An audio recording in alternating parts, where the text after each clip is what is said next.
Hello everyone, welcome to Tashu academy banking and law. आप सभी viewer का बहुत बहुत स्वागत है। ये वीडियो है बैंक ऑफ महाराष्ट्र के लॉ ऑफिसर स्केल 2 और लॉ ऑफिसर स्केल 3 की जो नई रिक्रूटमेंट आई है। तो जो लोग एलिजिबल हैं एक एक करके हम पूरा नोटिफिकेशन देखेंगे जो बैंक ऑफ महाराष्ट्र के वेबसाइट से डाउनलोड करके जो भी इंपॉर्टेंट है वो सब कुछ आपके लिए डिस्कस यहाँ पर हम आपसे करेंगे। चलिए वीडियो को शुरू करते हैं। वीडियो शुरू करने से पहले आपसे रिक्वेस्ट है कि अगर आज आप चैनल पे नए हैं तो चैनल को सब्सक्राइब जरूर करिएगा, वीडियो को लाइक करिएगा और अपने दोस्तों के साथ शेयर जरूर करिएगा। तो यहाँ पर दो रिक्रूटमेंट है, स्केल 2 और स्केल 3 की। अब चलिए देखते हैं पूरा नोटिफिकेशन। ये नोटिफिकेशन है बैंक ऑफ महाराष्ट्र की, यहाँ पे आप देख सकते हैं, और जिनकी टैगलाइन है एक परिवार एक बैंक। ये नोटिफिकेशन आया है 23 जनवरी 2023 को, यानी 23 जनवरी 2023 को ये नोटिफिकेशन आ गया था। समय नहीं मिल पाया था इसलिए मैं आपसे डिस्कस नहीं कर पाया था। तो अभी आपके पास 6 डेज़ और हैं, यानी ये फॉर्म भरा जाएगा 6 फरवरी 2023 तक।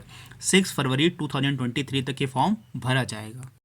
कुछ भी इस एडवर्टीज में इंपॉर्टेंट है वो मैं आपसे बात करूंगा। कुछ छूट जाएगा तो आप लोग कमेंट में करके पूछ सकते हैं। अगर इससे रिलेटेड कोई क्वेरी हो तो आप ज़रूर पूछिएगा। बाकी जो जो चीज़ें इंपॉर्टेंट हैं, मुझे जो चीज़ें इंपॉर्टेंट लग रही हैं वो मैं आपसे यहाँ पर डिस्कस कर ले रहा हूँ।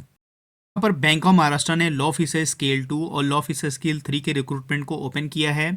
जो फॉर्म भरा जा रहा है वह 23 जनवरी से 6 फरवरी तक ये फॉर्म भरा जाएगा। तो इन दिनों के बीच में आप फॉर्म को ज़रूर भर लीजिए। तो चलिए देखते हैं और क्या इंपॉर्टेंट है इसके लिए। यहाँ पर जो 4th नंबर का पोस्ट है लॉ ऑफिसर स्केल 3 की है, और जो भी जनरल कैटेगरी के लोग हैं 25 से 38 के बीच में वो इस फॉर्म को फिल कर सकते हैं। बाकी जो रिजर्वेशन कैटेगरी में आते हैं उनको एज का रिलैक्सेशन है, उनका चार्ट अभी हम आगे देख लेंगे। तो यहाँ टोटल पोस्ट जो स्केल 3 की है वो 3 पोस्ट है टोटल, और तीनों जो है यूआर कैटेगरी की है और ये जनरल कैटेगरी की है। अब हम देखेंगे पोस्ट नंबर 8 पे जो लॉ ऑफिसर स्केल 2 की है, ये जिसकी एज जो है 25 से लेकर 35 के बीच में होनी चाहिए। जो जनरल कैटेगरी के लोग हैं उनके लिए, और रिजर्वेशन के लिए जो है वो छूट है, उनका चार्ट अभी हम लोग नीचे देखेंगे। तो टोटल यहाँ पे जो पोस्ट है वो है 7, जिसमें से 5 है जनरल की और 1 है ओबीसी की और 1 है एससी की। तो ये total 7 post law officer scale 2 में आए हुए हैं, और टोटल 3 पोस्ट जो है लॉ ऑफिसर स्केल 3 में आए हुए हैं। यहाँ पर हम क्वालिफिकेशन देखेंगे। जो लॉ ऑफिसर स्केल 3 की रिक्रूटमेंट है, वैकेंसी है, तो टोटल कितने पोस्ट हैं यहाँ पर देखिए। पोस्ट का नाम है law officer scale 3। Total number of post हम ऊपर बता चुके हैं, 3 है। जो क्वालिफिकेशन है, क्या योग्यता होनी चाहिए स्केल 3 के लिए, तो यहाँ पर है बैचलर डिग्री होना चाहिए आपके पास 3 ईयर या 5 ईयर वाली, और इसमें आपका 60% मार्क्स होना चाहिए।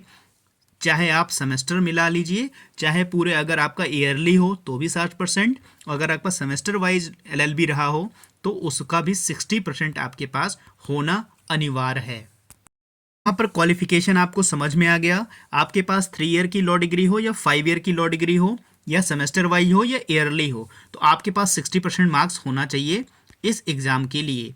और यहाँ पर आपका जो एनरोलमेंट होना चाहिए वो एडवोकेट का जो एनरोलमेंट होना चाहिए वो बार काउंसिल ऑफ इंडिया में एनरोलमेंट इनका होना चाहिए।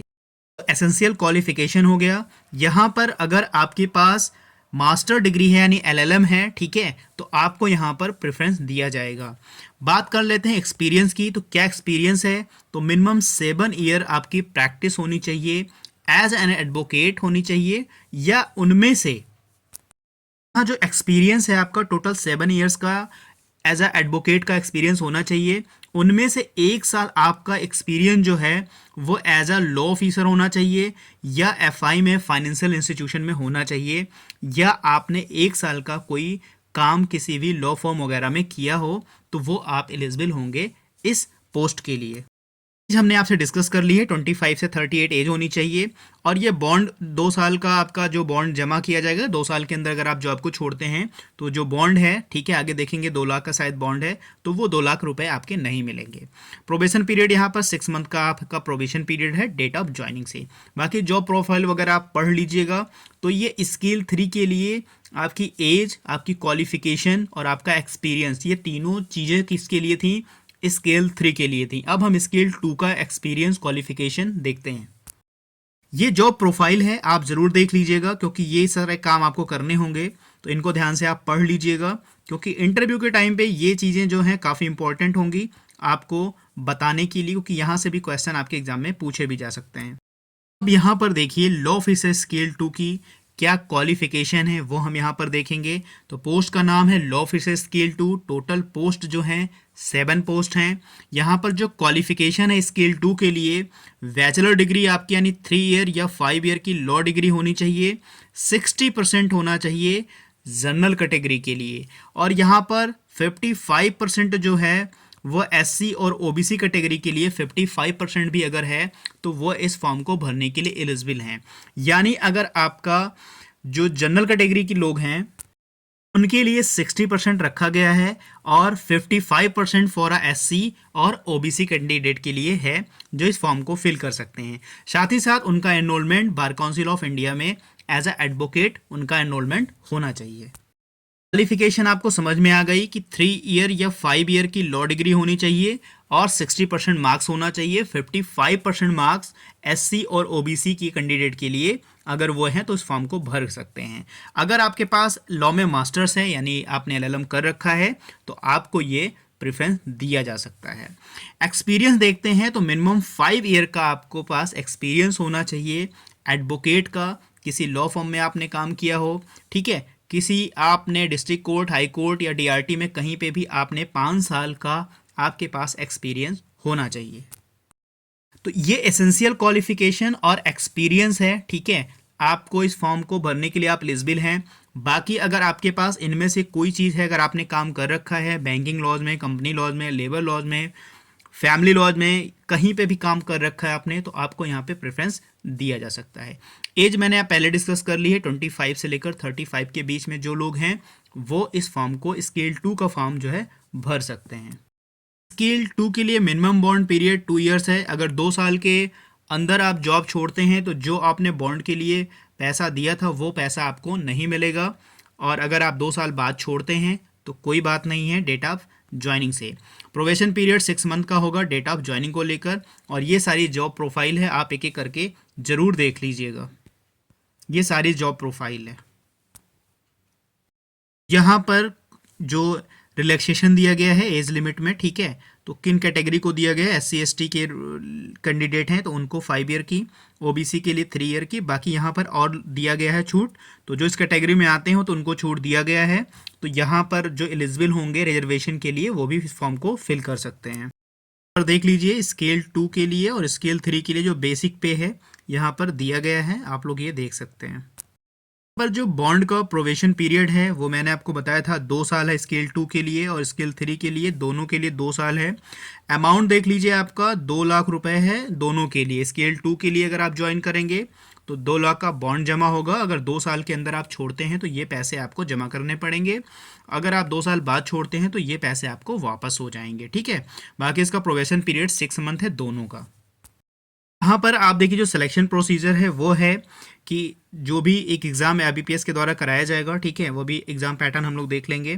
तो एक सीट के लिए जो है 4 लोगों को बुलाया जाएगा, और जो यहाँ पर इनका जो मार्क्स कन्वर्ट होगा वो 75 और 25 के रूप में कन्वर्ट होगा। यानी जो एग्जामिनेशन में आप पाओगे उसका 75 नंबर और इंटरव्यू का 25 नंबर, ये मिलाकर 100 नंबर पे टोटल बनेगा। तो ये सिलेक्शन प्रोसीजर है। जो सबसे इम्पॉर्टेंट है वो एग्जामिनेशन पैटर्न है। इस तरह का पैटर्न किसी भी लॉ ऑफिसर के एग्ज़ाम में नहीं है। कोई भी अभी तक इस तरह का पैटर्न किसी भी एग्ज़ाम में नहीं बनाया गया है। तो सबसे अच्छा पैटर्न है बैंक ऑफ महाराष्ट्र का। जो भी एलिजिबल हैं इस फॉर्म को भरने के लिए वो इस फॉर्म को भर लें, और इसका केवल प्रोफेशनल नॉलेज का एक पेपर आपका होना है। इसमें कोई रीजनिंग नहीं है, मैथ नहीं है, ठीक है, या इसमें कोई करंट अफेयर या फाइनेंशियल अवेयरनेस भी नहीं है, इंग्लिश लैंग्वेज भी नहीं है इसमें। तो सिर्फ और सिर्फ आपका एक पेपर होगा, वो भी लॉ का पेपर होगा, और जो टोटल होंगे 50 नंबर के 100 मार्क्स के होंगे। यानी एक क्वेश्चन 2 नंबर का होगा, और जो यहाँ टाइम दिया जाएगा 1 आवर दिया जाएगा, 60 मिनट दिया जाएगा। अभी तक के जितने भी बैंक के लॉ ऑफिस एग्जाम होते हैं उनमें से सबसे अच्छा सिलेबस जो है ये है बैंक ऑफ महाराष्ट्र का। बट यहाँ पे एक प्रॉब्लम, जो क्राइटेरिया 60% का है, तो इससे काफ़ी स्टूडेंट जो हैं बाहर हो जाते हैं, वो फॉर्म को नहीं फिल कर सकते हैं क्योंकि बहुत सारे लोगों का 60% नहीं है।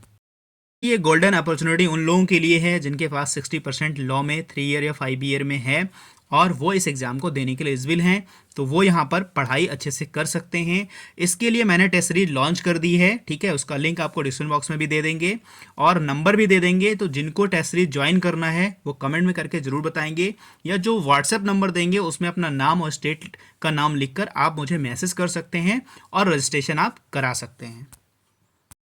जैसे भी आपके एग्जाम होते हैं आईबीपीएस के द्वारा उसी पैटर्न पे कराए जाते हैं। जितने भी बैंकिंग लॉज के रूल होते हैं, ठीक है, उनकी जितनी भी प्रोसीडिंग होती है, जितने भी एक्ट होते हैं, इंपॉर्टेंट जो वर्क होता है, उन सब के बेस्ड जो है आपका टेस्ट सीरीज कराया जाएगा। तो जिनको भी परचेज करना है वो कमेंट में करके ज़रूर बताएंगे कि उनको कैसे ये टेस्ट सीरीज लेनी है।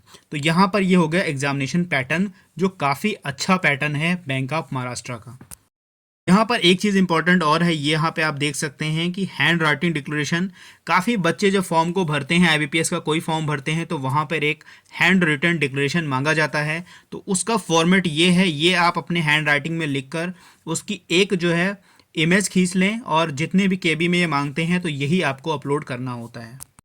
सारी चीज़ें आप खुद देख लेंगे। एप्लीकेशन फ़ीस जो है यहाँ पे यूआर कैटेगरी ईडब्ल्यूएस ओबीसी के लिए 1000 और प्लस 180 जीएसटी है, तो 1180 जो है यहाँ पर फीस है, और बाकी एससी एसटी पीडब्ल्यूडी के लिए 118 रुपये फीस यहाँ पे रखी गई है। तो आपको फॉर्म कहाँ से भरना है, तो आप बैंक ऑफ महाराष्ट्र की वेबसाइट पे जाकर और यहाँ पर रिक्रूटमेंट स्पेशलिस्ट ऑफिस है स्केल 2 स्केल 3 प्रोजेक्ट 2023-24 का जो है लिंक, वो ओपन करके अप्लाई ऑनलाइन पे आप क्लिक करके ये फॉर्म भर सकते हैं।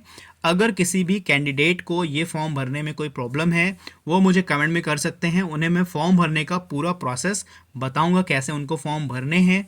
या इसको फॉर्म भरने से कोई आपको रिलेटेड कोई इशू आता है, कोई प्रॉब्लम होती है, तो भी आप कमेंट में कर इस एग्ज़ाम के बारे में आप मुझसे इस फॉर्म को भरने के बारे में पूछ सकते हैं। पर आप डेट देख लीजिए, 23 जनवरी से फॉर्म भरा जा रहा है, 6 फरवरी तक ये फॉर्म, 6 फरवरी तक आप ये फॉर्म भर सकते हैं। कब से शुरू हुआ यहाँ पर देख लीजिए, कब तक फॉर्म भरना है। दो चीज़ें और यहाँ पर दी गई हैं, डेट ऑफ ऑनलाइन एग्जामिनेशन, तो यहाँ पर ये बाद में सेपरेटली इन्फॉर्म किया जाएगा कब इनका डेट ऑफ एग्जामिनेशन होगा, और इंटरव्यू कब होगा ये भी आपको बाद में इन्फॉर्मेशन दी जाएगी। यहाँ पर देख लीजिए जो फॉर्मेट है एक्सपीरियंस सर्टिफिकेट का, तो यहाँ पर लास्ट में इन्होंने दे दिया है, ठीक है, ऐसे आपको एक्सपीरियंस सर्टिफिकेट बनवाना होगा। तो इनको डाउनलोड कर लीजिएगा और इनको, ठीक है, या स्क्रीनशॉट ले लीजिएगा। जब भी आपका इंटरव्यू होगा तो आपको इन्हीं के फॉर्मेट पे एक्सपीरियंस सर्टिफिकेट बनवाना होगा। तो बाकी जितने भी इंपॉर्टेंट चीज़ें थी वो मैंने आपसे डिस्कस कर ली हैं। अगर कोई चीज़ छूट गई है तो आप मुझे कमेंट में करके पूछ सकते हैं, ठीक है, या अगर आपको कुछ और पूछना है इस एग्ज़ाम को लेकर, इसके फॉर्म को भरने को लेकर, या कोई इन्फॉर्मेशन रह गई है तो वो कमेंट में करके आप मुझसे पूछ सकते हैं। फॉर्म को भर लीजिए, काफ़ी अच्छा मौका है, काफ़ी अच्छी गोल्डन अपॉर्चुनिटी है आपके लिए। आप बैंक ऑफ महाराष्ट्र में लॉ ऑफिसर स्किल 2 का जॉब या स्किल 3 का जॉब आप आसानी से पा सकते हैं। अगर आपको टेस्ट सीरीज ज्वाइन करनी है तो कमेंट में करके ज़रूर आप बताइएगा कि आपको टेस्ट सीरीज कैसे ज्वाइन करनी है। तो बस आज के वीडियो में इतना ही है, मिलता है नेक्स्ट वीडियो में। God bless you to all, thank you for watching.